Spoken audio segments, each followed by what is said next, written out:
Nous sommes des frères, nous sommes des sœurs, nous sommes des frères et sœurs. Pardonnez-vous les uns les autres. Nous sommes des frères, nous sommes des sœurs et frères. Nous sommes des frères et sœurs condamnés pour vivre ensemble. Talon est mon frère, Boko est ton frère, Yahi est ton frère. Pardonnez-nous les uns les autres. Madougou est ta sœur, Aïvor est ton frère, Soglo est ton frère, condamnés pour vivre ensemble. Alléluia. Mes bien-aimés, je suis l'évangéliste John Megan. Toujours content, joyeux. Je suis une sentinelle de la part de l'Éternel.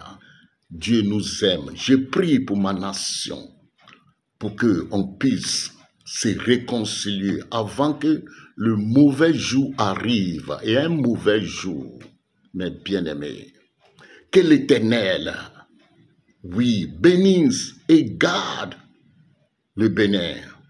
Que l'Éternel fasse briller son visage sur notre nation. Que le Seigneur de la paix nous donne la paix dans nos cœurs. Alléluia. Pour qu'on puisse pardonner les uns les autres. Car nous sommes condamnés pour vivre ensemble. C'est pour cela que la parole de Dieu nous dit dans Jérémie 29, 7, recherchez le bien de la ville que je vous ai amenée, la ville la nation que je vous ai donnée, et priez l'Éternel en sa faveur, parce que votre bonheur dépend du sien. Voilà, notre bonheur dépend de notre nation. Où irons-nous? Alléluia. Mes bien-aimés, quel que soit ce qui arrive, mes bien-aimés, Dieu peut transformer notre cœur et changer le mal en bien. Je ne vous parle pas de la part d'une église, ou bien de la part d'une religion, ou bien d'une divinité, ou bien de la part d'un prophète. Non, je suis un évangéliste, une sentinelle de la part de l'Éternel. Je vous parle de la part de la parole de Dieu qui transforme. La parole de Dieu, mes bien-aimés béninois, c'est la notice du monde. Je ne vous parle pas de l'église. L'église, on va à l'église pour aller écouter la parole de Dieu, pour être changé. L'église, c'est un hôpital pour les malades. Les malades, il y a certaines maladies que les docteurs qui sont dans les sénachis de ce monde ne peuvent jamais guérir, mes bien-aimés béninois. Il y a des maladies que les docteurs qui sont dans le monde entier, écoutez-moi, les maladies qu'ils ne peuvent pas guérir, on appelle ce maladie le péché. Quel docteur qui peut guérir un adultère? C'est dans le cœur, c'est spirituellement. Oui. Quel docteur qui peut guérir un sorcier, un menteur?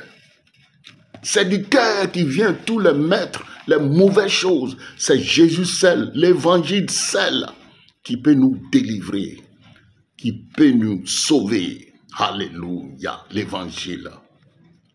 C'est pour cela, ce que le monde est devenu, c'est à cause des désobéissants d'Adam et Ève. Et à cause des péchés d'Adam et Ève, voici ce que la parole de Dieu nous dit. Dans Romains,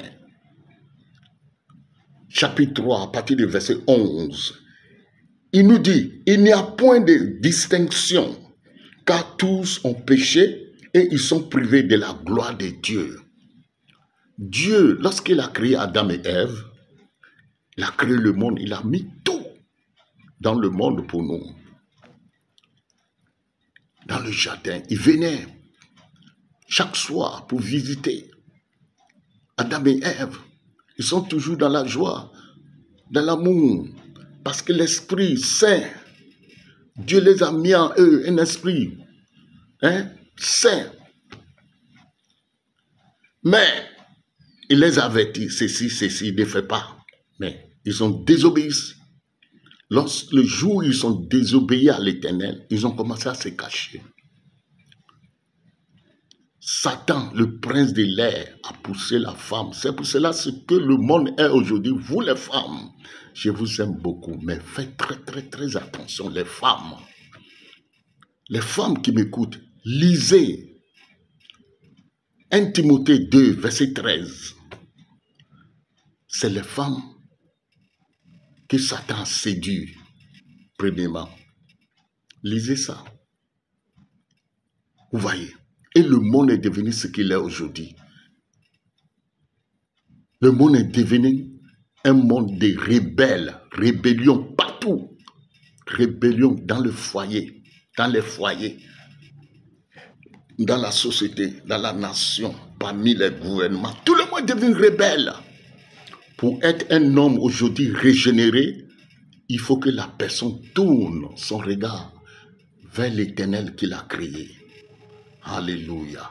Sinon, Dieu a retiré son esprit en l'homme. Et depuis le péché d'Adam et Ève, l'homme agit comme les animaux. C'est pour cela que la parole de Dieu nous dit dans 1 Corinthiens, je vais vous lire ça. 1 Corinthiens chapitre 2, à partir du verset 14. Il dit, mais l'homme animal ne reçoit pas les choses de l'Esprit de Dieu, car elles sont, oui, folie pour lui. Et il ne peut les connaître parce que c'est spirituellement qu'on les juge. Autrefois, moi qui vous parle, d'abord, je n'ai jamais mis pied à l'école. L'âge de 12 ans, que j'ai commencé à fumer la drogue. La drogue que aujourd'hui, même les présidents du monde entier, les ministres, tout le monde vendent pour avoir l'argent. Beaucoup sont enrichis à cause de la drogue. Ils ont vendu la drogue. Il y en a qui vendent jusqu'à aujourd'hui. Le monde est devenu un grand ghetto. Pour être un homme régénéré, il faut que tu tournes vers ton Créateur. C'est pour cela que Dieu s'est fait chair et il est venu dans ce monde pour nous sauver. Jean 3, 16. Car Dieu a tant aimé le monde et il a donné son Fils unique afin que quiconque croit en lui ne périsse point. Mais qui est la vie? Vous voulez périr? Non. Retournons-nous vers le Créateur. Je ne vous parle pas de l'Église. Je ne vous parle pas d'une divinité ou bien d'une religion. De la part de celui qui a créé le ciel et la terre. Et Dieu nous aime, il veut nous sauver. Ce que je vois dans les réseaux sociaux, dans ma nation, Bénin, où les jeunes gens en train d'insulter les aînés aussi en train d'insulter les frères. J'ai écouté, c'est un homme âgé à Porte-Nouveau. Vous savez, ce n'est pas notre faute. Le péché a déjà commencé depuis le jardin d'Éden. Le monde est devenu rebelle. Tout le monde est devenu rebelle. C'est pour cela que tu vas voir qu'un monsieur qui va prendre une femme. Dit chérie, je t'aime, bébé, je t'aime. Ils vont à la mairie, ils font le mariage. 1 an, 2 ans, il y en a même. Si c'est 1 an, 2 ans même, c'est trop. Ce monsieur, déjà, il va avoir un autre bureau, 2e bureau, 3e bureau dehors. En train de trahir la femme, trahison partout. Ou bien la femme aussi en train de trahir. Les enfants sont devenus rebelles à la maison. Dans la société, dans la nation, il y a rébellion partout. Et parce que l'homme n'a plus le Saint-Esprit en lui.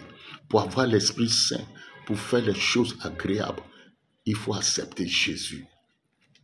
J'étais mauvais avant, rebelle, méchant, pourri, ruseux. Mais la Bible dit, quand on tourne le regard vers l'Éternel qui nous a créés, quand on tourne le regard vers l'Éternel, nous sommes rayonnants de joie. Nos visages ne se couvrent pas de honte. C'est ce que Dieu a fait pour nous.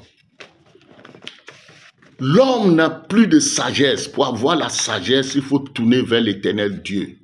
Voici ce que la parole de Dieu nous dit. Ce qui bavardent aujourd'hui à travers des réseaux sociaux. Regardez ce qui se passe à RDC. Hein? M23 avec le gouvernement. M23 sont des Congolais, ils viennent de RDC, soutenus par l'autre nation, voisin. Vous voyez, notre langue, notre bouche, nous devons faire très très attention avec notre langue, ce qui sort dans nos bouches. Hein? Les jeunes sont en train de soutenir le président de la République. On va te chasser, on va venir danser ça au palais. C'est vous qui l'avez mis là, c'est Dieu qui l'a mis là. Hein? Nous devons faire très, très attention. Et laissez-moi vous dire que la sagesse vient de l'Éternel. Voici ce qu'il nous dit. Jacques, chapitre 1, verset 5. Si quelqu'un de vous manque de sagesse, qu'il la demande à Dieu, qui donne à tous simplement et sans faire des reproches, et elle sera donnée. La sagesse d'en haut est premièrement pure, ensuite pacifique, modérée, conciliante, pleine de miséricorde et de bons fruits, exemple de duplicité, d'hypocrisie. La sagesse d'en haut est pure, sagesse d'en haut. Mais la sagesse de ce monde est une folie devant Dieu. Heureux ceux qui procurent la paix, car ils seront appelés fils de Dieu. Nous devons chercher la paix, comme la Bible nous dit. Oui, j'ai déjà lu ça. Il nous dit que quoi? Hein? Rechercher le bien de la ville, de la nation que Dieu nous a donnée. Oui. La bouche du juste, quelqu'un qui est juste, annonce la sagesse et sa langue proclame la justice. Oui. Psaume 37, verset 30. La bouche du juste annonce la sagesse et sa langue proclame la justice. Pour avoir la sagesse de Dieu, il faut craindre Dieu. Car sa parole nous dit dans Psaume 111, la crainte de l'Éternel est le commencement de la sagesse. Tous ceux qui l'observent ont une raison saine. Voilà. Pour avoir la sagesse. Sinon, la sagesse de ce monde est une folie. Mais bien aimés, nous devons avoir la sagesse et craindre Dieu. Sinon, nous allons toujours agir comme les animaux, comme il a dit dans 1 Corinthiens. Je le lis encore. C'est pas moi qui insulte, je n'insulte personne, c'est la parole de Dieu. 1 Corinthiens chapitre 2, verset 14, il dit, mais l'homme animal ne reçoit pas les choses de l'esprit de Dieu, car elles sont folies pour lui, et il ne peut le connaître, parce que c'est spirituellement qu'on en juge. L'homme spirituel, au contraire, juge de tout, et il n'est lui-même jugé par personne. Oui, son est spirituel, on reçoit l'Esprit de Dieu. On s'agit à la manière de Dieu. On est bon, on est doux, on pardonne. Le pardon, ce n'est pas faiblesse. C'est les hommes puissants qui pardonnent. Le pardon est une puissance qui libère. Alléluia. C'est pour cela, ceux qui s'élèvent pour insulter le président, il doit se repentir. Même si ça arrive que le président fait des choses qui ne sont pas bien, la Bible nous demande de prier pour les présidents parce que c'est lui qui les a mis là. Regardez, je vais vous lire ça dans 1 Timothée, mes bien-aimés. Et on doit se repentir. Ce que notre bouche proclame, c'est ce qui arrive. Voilà. La Bible nous dit dans 1 Timothée 2. Oui, 1 Timothée 2, à partir du verset 1, il dit, je vous exhorte donc avant toute chose à faire des prières, des supplications, des requêtes, des actions de grâce pour les hommes, pour les rois, ça veut dire les rois, les présidents, alléluia, et pour tous ceux qui sont élevés en dignité, afin que nous menions une vie paisible et tranquille en toute piété et honnêteté. Regardez ce qui se passe au Congo, RDC. Hein? Vous voyez, Soudan, Ukraine, les OTAN, comme on les appelle, manque de la sagesse de Dieu. Combien de milliards ils n'ont pas versé en Ukraine pour soutenir ce président qui a tué toute sa jeunesse? Tu ne peux pas gagner. Cherchez la voie du dialogue. Regardez ce qu'ils font. Oh, confions-nous à l'Éternel. Il donne la sagesse, le pardon. C'est une puissance. L'humilité, c'est une puissance pour les hommes forts, puissants. Mobutu, même s'il va mourir, il devait mourir dans la dignité. On a tout fait. Mandela, appelé Mobutu et Kabila, ils sont allés faire même leurs réunions sous la mer. Mobutu dit non. Mais on a vu ce qui s'est passé après. Regardez comment il allait mourir dans une autre nation, on l'a enterré comme un petit chien. Et ses enfants sont persécutés, sa femme, tout ça là. Il y a certains dirigeants, souvent, si Dieu l'a mis là, ils oublient qu'un jour ils vont quitter. Et les familles sont derrière eux. Ceux qui bavardent beaucoup, qui soutiennent le président, qui ne dit pas la vérité à notre président Talon. Méfiez-vous. La parole de Dieu dit que l'amour sans la vérité, c'est la séduction. Vous êtes là. Oui, vous voyez tout.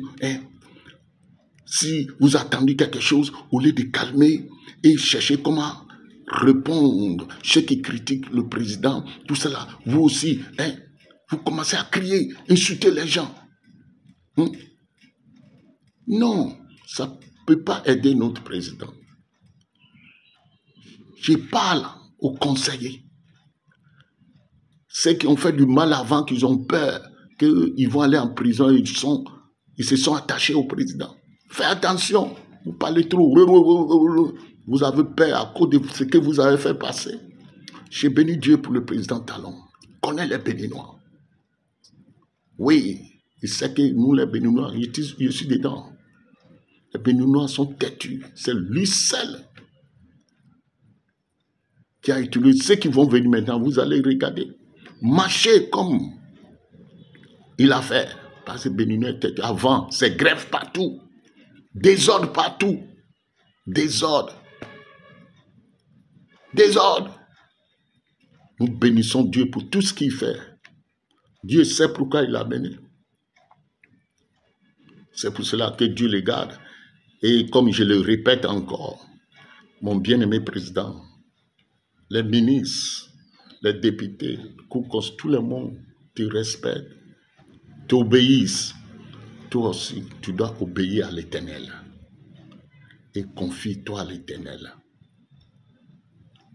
C'est lui qui donne la sagesse. C'est pour cela qu'il a dit, si quelqu'un de vous manque de la sagesse, qu'il la demande à Dieu, qui donne à tous simplement et sans faire des reproches. Oui, et elle sera donnée. Parce que la sagesse d'en haut est premièrement pure, ensuite pacifique, modérée, conciliante, pleine de miséricorde, et de bons fruits, exempt de duplicité, de hypocrisie. Non, la sagesse d'en haut, c'est pur, pas d'hypocrisie, ni duplicité. Mais sagesse de ce monde, ils vont faire comme moi, ils t'aiment. Président, mais dans lesquels c'est Dieu seulement. Dieu dit le cœur de l'homme est tortueux. C'est Dieu seulement qui connaît le cœur de l'homme. C'est ce qu'on a vu avec les autres présidents. C'est pour cela que la Bible dit, maudit soit celui qui place sa confiance à l'homme. Nous avons des militaires, des armées. C'est bien. Ils vont garder notre nation. J'ai prie Dieu pour eux. Ce qui se passe maintenant au nord. Nous devons prier pour nos nations au lieu de perdre nos temps sur les réseaux sociaux en train de soutenir le président. Ce n'est pas le Bénin seulement qu'il y a des djihadistes. Regardez Nigeria grand, qui a des armées. Regardez partout. Mais mes amis passent là-bas, prient. Au lieu, on est là pour insulter les gens, les aînés en train de insulter les camarades aînés, les enfants en train de insulter les aînés, les enfants en train de insulter le président. Comment on peut prier pour notre nation? La Bible nous dit de rechercher le bien de la ville, de la nation que Dieu nous a donnée. On doit fermer notre bouche. Alléluia. La Bible nous dit dans Matthieu 5, 9, heureux ceux qui procurent la paix, car ils seront appelés fils de Dieu. Oui, la bouche du juste annonce la sagesse et sa langue proclame la justice. Alléluia. C'est ça. Pour avoir la sagesse de Dieu, mes bien-aimés, les cadres, les politiciens qui chantent les vestes à tout moment, blim, blim, blim, méfiez-vous. Au nom de Jésus. Pour avoir la sagesse, il faut craindre l'Éternel. C'est pour cela que la parole de Dieu nous dit, la crainte de l'Éternel est le commencement de la sagesse. Tous ceux qui l'observent ont une raison saine. Moi, autrefois, je n'ai jamais mis pied à l'école. 12 ans, il commence à fumer la drogue. Un enfant comme ça va devenir quoi? Mais quand on tourne le regard vers son Créateur, oui, on a rayonné, on est rayonné de joie et nos visages ne se couvrent plus de honte. Alléluia. Il a facilement honte. Un enfant qui prenait drogue, la drogue que tous les grands ministres, députés, présidents ont vendu, qui vendent encore. Beaucoup sont enrichis à travers de la drogue. Les grands. Le monde, depuis le péché d'Adam et Ève, le monde est devenu un grand ghetto. Tout le monde est devenu rebelle pour être régénéré. Donne ta vie à Jésus. Et je le dis, et Dieu va nous aider. Venez, donnez-vous votre vie au Seigneur. Oui, comme je disais, le pardon, c'est pour les hommes forts. Le pardon, c'est les forts qui pardonnent. Et le pardon, ce n'est pas la faiblesse. C'est une puissance qui libère. Mon bien-aimé président Talon, il faut pardonner tes frères. Les magistrats ont déjà jugé. Maintenant, vous avez le pouvoir de pardonner. Parce que nous sommes condamnés de vivre ensemble. Oui. À cause des mauvais jours. Le pardon libère. Le pardon brise la vengeance que Satan prépare dans nos cœurs contre nos frères qui attendent qu'un jour ils puissent venger. Mais lorsqu'on pardonne, la vengeance disparaît. Disparaît. Et je prie Dieu, surtout pour votre frère Boko, vous avez fait 30 ans ensemble. Dans les bons moments, dans les mauvais moments, en asile. Peut-être là-bas, si vous êtes un peu souffrant, il est là pour vous soutenir, pour vous que vous êtes ensemble. Ça arrive. La Bible nous enseigne. Nous avons vu Joseph et ses frères. Les frères de Joseph ont jeté Joseph dans le trou. Ils veulent même le tuer, mais Dieu n'a pas permis. Après, ils l'ont vendu. Et des années après, il y avait la famille. Et ils sont allés en Égypte pour aller chercher la nourriture. C'est là qu'ils ont retrouvé Joseph. Et ils n'ont pas pu reconnaître Joseph. Mais Joseph les a reconnus. Joseph peut leur faire du mal. Joseph peut venger. Mais il ne les a pas donnés. Il s'est révélé à eux. Il dit, c'est lui Joseph. Il dit, vous voulez me faire du mal? Mais Dieu a changé ce mal en bien. Il les a pardonnés. Ses frères la tremblaient comme ça. Mais Joseph a pleuré, il les a pardonnés. Mon bien-aimé président, vous avez le pouvoir. Les magistrats ont déjà jugé. Nous sommes condamnés de rester, de vivre ensemble dans notre nation. Et le pardon, c'est une puissance qui libère. Le pardon élève les gens. Comme je donne souvent l'exemple de Mandela. Je prie Dieu, comme vous êtes déjà dans votre dernier mandat, je vais vous voir après votre mandat au Bénin pour que on puisse se saluer. Et tu vas rester, vous allez rester dans votre pays. Et on va se voir. Vous avez fait un bon travail. On veut aider Macky Sall, mais il n'est pas compris. Il veut toujours forcément faire troisième mandat. Aujourd'hui, tous ceux qui ont déjà fait 6, 4 mandats, ils tremblent. Par le jour mauvais arrive. Pour vous, ce ne sera pas comme ça. Il ne faut pas écouter ceux qui bavardent. Fard dit ceci, c'est dit. Non, vous avez fait un bon travail. Tranquillement, à cause de la famille, vous-même. Et après votre mandat, vous allez rester tranquille. La famille sera tranquille, comme Samuel a fait dans la Bible. Oui. Il a fait un bon passage de service, passation de service. Oui. Il a demandé tout le monde. Si j'ai pris quelque chose avec force chez quelqu'un, est-ce que j'ai fait du mal à quelqu'un, tout ça là? Personne n'a soulevé ses doigts. Pourquoi il faisait ça? Il dit parce que ma famille, moi je suis blanchi, j'ai blanchi, je suis devenu vieux, je m'en vais. Mais ma famille est au milieu des fous. Oui, on a vu certains présidents, les départs, les familles ont beaucoup souffert aujourd'hui. On a vu Mobutu, Abacha, on voit beaucoup, Kadhafi, tout ça. Pour vous, ne sera pas comme ça. Nous prions pour vous.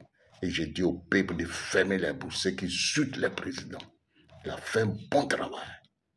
Que Dieu te garde. Pardonne tes frères.